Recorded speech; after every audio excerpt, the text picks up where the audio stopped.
មីដូចរាត្រីរលោ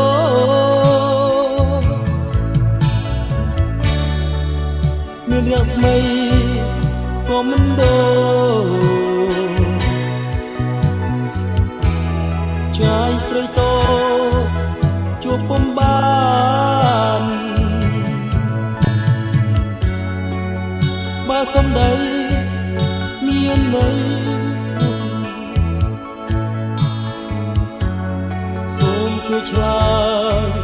ខ្ញុំផងបើចិត្តនេះបាននៅបំណងដែលប៉ុនប៉ងជាគូ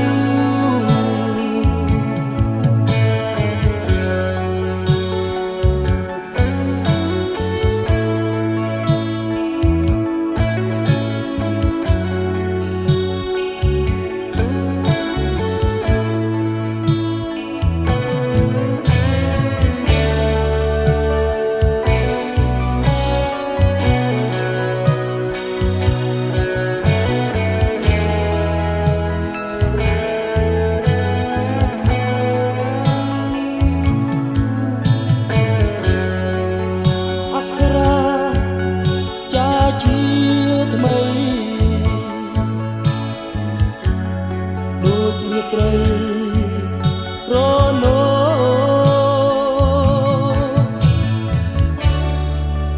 មានរស្មីក៏មិនដូរកាលស្រីតោជួបនឹងបងអោចំណោវាយោថ្មីបងនៅជ្រាបអាឡ័យ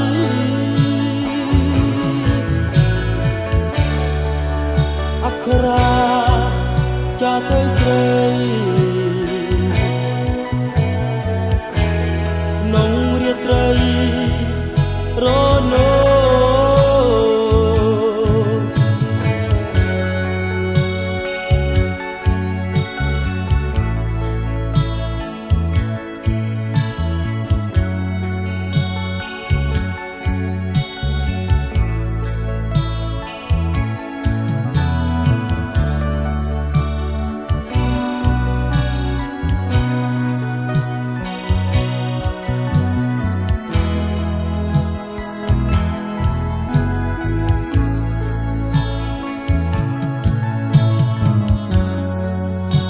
សំដី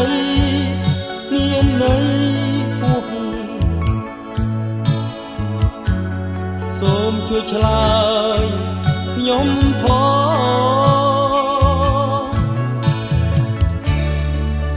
តើចិត្តនេះបានដូចបំណង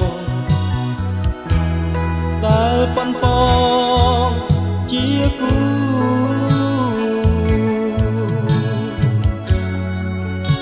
ចំណោ